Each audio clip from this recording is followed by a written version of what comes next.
Today, we're diving into a really fascinating piece of source material titled The Choice is Yours: Heaven, Hell, and the Truth About Sin. Now, what we're looking at here is a classic, highly structured theological framework, and it's designed to present a very specific narrative of salvation. Whether you're deeply familiar with this theology or you're just looking at it from a purely analytical standpoint, you have to admit the way this text constructs its argument is incredibly compelling. It takes these huge, abstract concepts, existence, morality, the afterlife, and completely distills them into a definitive, urgent binary. So we're going to explore exactly how the author builds this massive ideological framework, step by step. Okay, let's dive into this. The source material hooks its audience right out of the gate by asking us to think about choices.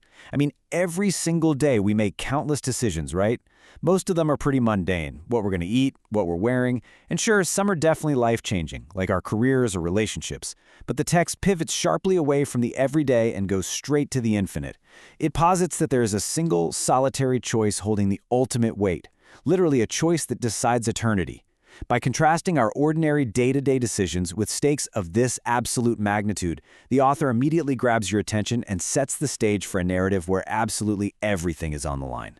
So that brings us to part 1, defining sin and separation. To understand exactly how this eternal choice functions, the text first has to establish a problem.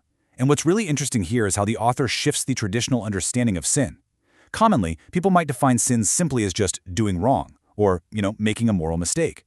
But the source explicitly argues against that limited definition. Instead, it redefines sin fundamentally as the actual act of turning away from God. This is a massive pivot in the narrative. It transforms bad actions from mere ethical failings into a profound spiritual separation. It makes the whole issue relational, rather than in just purely behavioral. The text then takes this abstract concept and grounds it by listing very specific earthly traits. We're talking things like lies, hatred, pride, and selfishness. And according to the source, these aren't just your standard character flaws. They're the active mechanisms of that turning away. They're the cascading effects that actively drive a wedge between humanity and the divine. The text makes the argument that because, as it says, all have sinned, every single person is subject to this fundamental spiritual separation. So it's framing the problem as entirely universal. Moving on to part 2, the consequence of darkness. Having established this universal problem of separation, the narrative really leans into the agitate phase of its structure.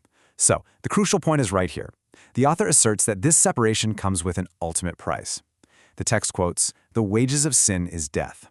But then it immediately clarifies that it doesn't just mean physical passing, the end of your biological life. No, within this specific theological framework, death is defined as a permanent spiritual void. It's the continuation of that earthly separation from God, but locked in for all of eternity. And let me tell you, the source does not soften this consequence at all. It emphatically presents hell as a literal, tangible reality, stating plain as day that it is not a myth. The text describes it as a place completely defined by darkness, pain, and regret, an environment that is entirely devoid of hope. Furthermore, it explicitly states that this place is prepared specifically for those who reject God. By laying out these incredibly dire consequences, the narrative creates a tremendous sense of tension, right? It builds up this desperate, urgent need for a solution. Let's move to part 3, redemption through Jesus Christ, and see how this builds. Right at the absolute peak of this tension, when the consequences seem totally inescapable, the text introduces its pivotal moment of divine intervention. The narrative shifts dramatically here, moving from a tone of strict judgment to one of rescue, driven by love. The source actually breaks down the mechanical sequence of redemption for us. First, out of immense love, God sends His Son, Jesus Christ. Second, Jesus takes on the sin and the exact punishment that humanity incurred. Third, He physically pays that price on the cross. And finally, the text notes that He rose again, completely defeating the death that was established as the ultimate consequence just a moment ago. This sacrifice is framed by the author as the absolute, definitive solution to the whole problem of sin and separation. Which leads us perfectly into part 4, the promise of heaven. With the solution now on the table, the text mirrors its earlier journey into darkness by finally bringing the audience into the light. And this brilliantly illustrates the core duality of the source material. It becomes incredibly stark when you see it laid out like this. On one side, you have the consequence of rejection, hell, defined by darkness, pain, regret, isolation, and totally destroyed hope.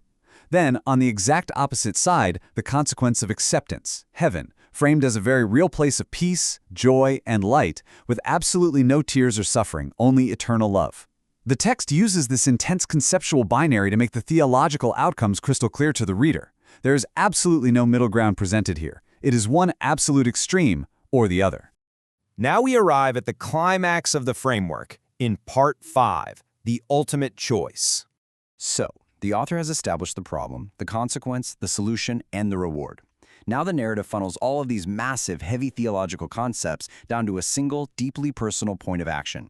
The text explicitly tells the audience that the choice is theirs, and then it provides the exact prescribed method to secure salvation.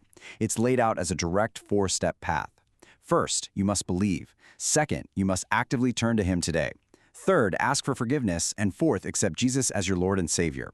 Following this exact path, the text asserts, leads straight to life, whereas following sin leads to destruction.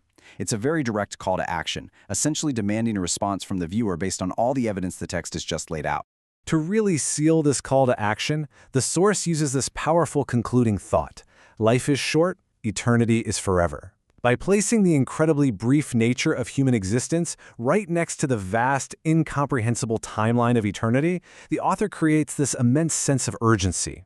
The text is basically telling the audience, don't wait. The implication here is that your window to make this critical decision is really narrow, but the results of that decision, those are permanent. And that brings us to our final reflection. Whether you're viewing this source material through a lens of deep personal faith, or you're examining it as a remarkably powerful piece of persuasive rhetoric, there's really no denying the immense cultural and psychological weight of this theological worldview. I mean, this is a narrative structure that has mobilized millions of people and fundamentally shaped human history. So I'm going to leave you with this to ponder. How does presenting existence as an urgent, binary choice between ultimate destruction and eternal peace continue to shape human belief, culture, and our daily behavior today? It's a fascinating question, and one definitely worth continuing to explore.